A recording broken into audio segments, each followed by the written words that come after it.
Todos podem profetizar, capítulo 8. Obstáculos para se ouvir a voz de Deus. Lembre-se de que falamos sobre a voz de Deus na alegoria das ondas de rádio? Pois bem, precisamos aprender a nos sintonizar em sua voz, em vez de ficar tentando convencer Deus de que ele deveria falar.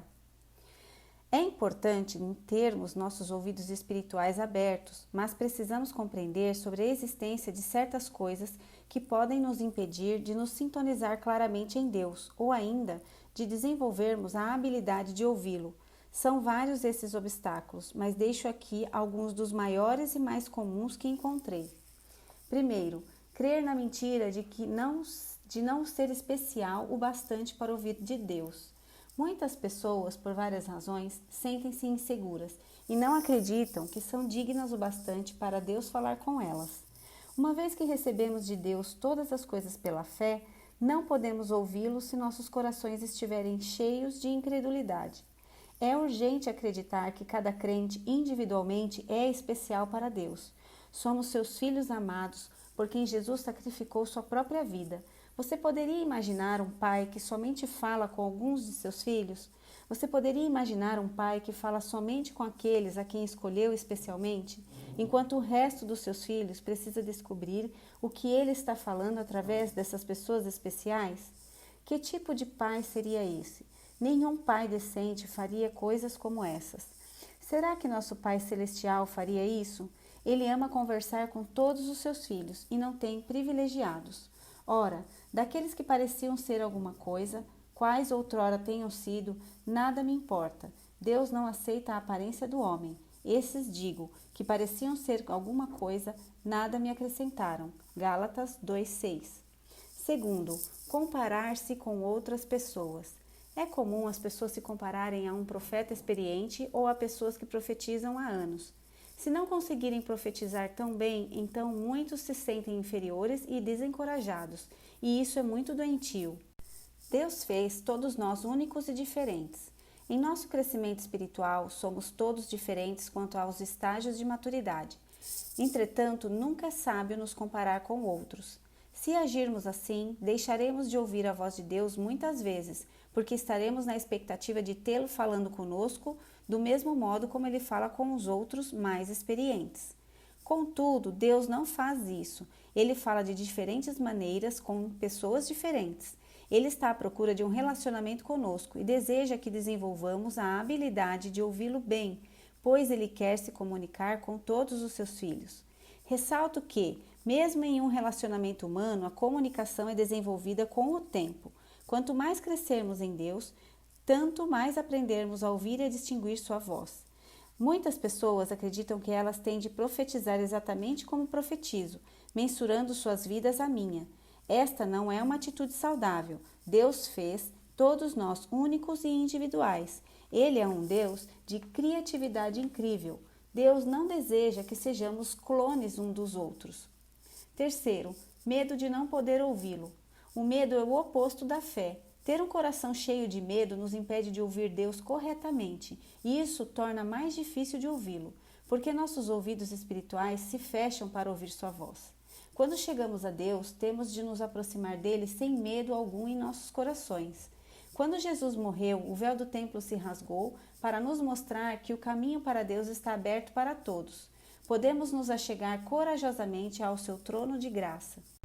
Tendo, portanto, um grande sumo sacerdote, Jesus, Filho de Deus, que penetrou os céus, retenhamos firmemente a nossa confissão, porque não temos um sumo sacerdote que não possa compadecer-se de nossas fraquezas, porém um que, como nós, em tudo foi tentado, mas sem pecado. Cheguemo-nos, pois, confiadamente ao trono da graça, para que recebamos misericórdia e achemos graça, a fim de sermos socorridos no tempo oportuno. Hebreus 4, 14 ao 16. Ao aprendermos a discernir melhor a sua voz, ainda cometeremos erros, pois somos humanos. Todavia, isso não pode nos causar medo. Uma vez que permanecemos ensináveis e andamos em humildade, os erros nos ajudam a crescer e a amadurecer em Deus. O medo nos afastará de aproximarmos de Deus e, portanto, teremos dificuldades em ouvi-lo. Quarto, falta de confiança. É comum Deus falar coisas muito simples para nós. Precisamos confiar que, mesmo sendo simples, isso é tudo o que Ele quer dizer. Muitas pessoas acham difícil confiar em Deus quando Ele escolhe falar coisas simples e básicas. Confiar em Deus significa desistir de controlar e permitir que Ele decida o que é e quando Ele quer falar. Certa vez, Deus deu a uma senhora que conheço uma profecia para ser liberada na vida de outra mulher desconhecida por ela. A profecia era simplesmente que Deus amava aquela mulher muito, muito, muitíssimo. A mente e a emoção daquela senhora resistiram àquela profecia por ela ser muito simples, então decidiu não liberá-la. Por essa razão, o Senhor usou outro profeta para repreendê-la, e quando isso aconteceu, aquela mulher entregou a profecia, mesmo sendo tão simples, à desconhecida, e literalmente a profecia salvou a vida daquela que a recebeu. Aconteceu que a senhora desconhecida passava pela pior das circunstâncias e naquele dia havia decidido se matar. Ela havia ido àquela igreja e dito: Deus, eu não tenho certeza de que o Senhor me ama. Se o Senhor não me disser especificamente e claramente que me ama muito, muito, muitíssimo, me matarei ao voltar para casa. Tal mulher estava numa situação desesperadora e aquela simples palavra profética, liberada em obediência, salvou sua vida de uma pessoa em desespero. Quinto, não retirar tempo para se aquietar nem remover distrações de nossa vida. Como mencionado anteriormente, esse é um assunto importante no processo de se aprender a ouvir a Deus. Como podemos esperar ouvir o Senhor sem tirar tempo para trabalharmos a arte da comunicação que implica num diálogo e não num monólogo? Já encontrei cristãos que são como adolescentes, que vêm aos pais somente para ganhar as coisas que querem, mas não estão dispostos a ouvir nem o conselho, nem o coração de seus pais. Atitudes assim entristecem o coração de Deus. Ele não deseja que o usemos para termos informações nem para conseguirmos as coisas que podemos ganhar dele. Ele, sinceramente, deseja andar em relacionamento íntimo conosco. Isso significa que ele não quer que somente falemos com ele, mas deseja que possamos ser capazes de ouvir aquilo que ele quer dizer. Hoje, há muitos aparelhos e avanços tecnológicos como iPads, iPods, iPhone e Facebook. Tudo isso faz a nossa vida se tornar mais fácil e mais eficiente. Entretanto, tornam-se distrações que nos impedem de ouvir o Senhor. Precisamos aprender a nos afastar desses aparelhos e tecnologias sempre que o buscarmos a Deus. É importante usarmos o botão desligar presente em cada um desses aparelhos tecnológicos. O fato é que eles nos retiram a paz e muitas vezes nos impedem de aquietar nosso coração diante do Pai. Precisamos nos tranquilizar na presença do Senhor, colocando toda a distração e ocupação à espera, para buscarmos a face de Deus de todo o coração, conversando com Ele abertamente e ouvindo a sua voz intimamente. 3 salvaguardas. Estas 3 salvaguardas que encontrei são muito úteis na minha caminhada com o Senhor. Elas são parte da orientação do Senhor para o desenvolvimento da minha habilidade de ouvir a sua voz. Primeiro, uma forte relação com a palavra de Deus. A Bíblia é a infalível palavra de Deus. Mesmo que tudo mude, ela nunca muda. A Bíblia resistiu o teste do tempo há milhares de anos. Devemos amá-la, valorizá-la, estudá-la e lê-la regularmente. Um forte relacionamento com a Bíblia irá nos proteger de palavras proféticas falsas e estranhas. A Bíblia diz que o céu e a terra passarão, mas as palavras do Senhor nunca passarão. O céu e a terra passarão, mas as minhas palavras não hão de passar. Mateus 24, 35. Se soubermos o que Deus diz em sua palavra, não seremos enganados facilmente. Segundo, um forte relacionamento com a igreja. A Bíblia fala muito sobre o corpo de Cristo. Nenhum membro pode sobreviver isoladamente em seu próprio mundo. Ele somente pode prosperar se estiver conectado ao corpo de Cristo. Se vivermos nossas vidas espiritualmente isolados, estaremos inclinados à decepção que o inimigo trará para nossas vidas. Devemos aprender a andar num relacionamento de aliança com pessoas que Deus colocou em nossas vidas. Ser um membro comprometido com uma responsabilidade saudável nos protegerá de ouvir e de profetizar coisas estranhas. Não devemos nos satisfazer em ir ao prédio da igreja uma vez por semana, nem de nos encontrar com nossos irmãos somente ali.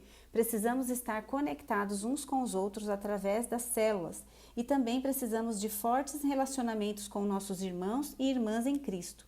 Muitos crentes que não estão conectados com uma igreja local me disseram que têm um forte relacionamento com Jesus, que é o cabeça da igreja. Portanto, afirmam que não precisam estar conectados com outras pessoas. Mas a Bíblia ensina claramente que somos todos diferentes membros do corpo e só podemos estar conectados em Jesus, a cabeça, se estivermos ligados uns aos outros. O fato é que precisamos um dos outros, pois isso nos ajudará a crescer e ser guardados em segurança. Afinal, como a mão pode se conectar à cabeça sem que primeiramente esteja conectada ao braço, ao ombro e ao pescoço? Porque, assim como o corpo é um, tem muitos membros, e todos os membros do corpo, embora muitos, formam um só corpo, assim é Cristo, também um só Espírito. Fomos todos nós batizados em um só corpo, quer judeus, quer gregos, quer escravos, quer livres. E a todos nós foi dado beber de um só Espírito, porque também o corpo não é um membro, mas muitos. Se o pé disser, porque não sou mão, não sou do corpo, nem por isso deixará de ser do corpo. E se a orelha disser, porque não sou olho, não sou do corpo, nem por isso deixará de ser do corpo. Se o corpo todo fosse olho, onde estaria o ouvido? Se todo o corpo fosse ouvido, onde estaria o olfato? Mas agora Deus colocou os membros no corpo, cada um deles como quis. 1 Coríntios 12, 12 ao 18. Terceiro, um espírito ensinável. Um espírito não ensinável é o que a Bíblia chama de orgulho. Deus resiste o orgulhoso, mas dá graça ao humilde. Semelhantemente vós, os mais moços, sede sujeitos aos mais velhos, e cingi-vos de toda a humildade uns para com os outros, porque Deus resiste aos soberbos, mas dá graça aos humildes. 1 Pedro 5:5. Devemos sempre desejar ser corrigidos. Devemos entender que não importa o quão íntimo caminhamos com Deus e não importa o quão incrível seja a revelação recebida, apesar de tudo isso, ainda somos seres humanos falíveis.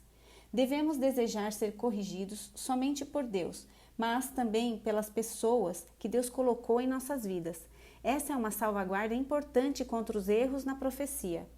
Ao desenvolvermos nosso relacionamento com Deus e ao aprendermos a ouvi-lo melhor, descobriremos que Ele é um Deus falante. Ele ama estar envolvido em cada aspecto de nossas vidas e ama conversar conosco. Deixe-me advertir meus leitores aqui. O que Deus quer falar com você pessoalmente não é para ser usado como uma doutrina, mas para ser aplicado em sua vida somente. Isso não é uma coisa que você precisa compartilhar com os outros membros do corpo de Cristo. A doutrina deve vir da Bíblia e não das experiências pessoais de se ouvir a Deus.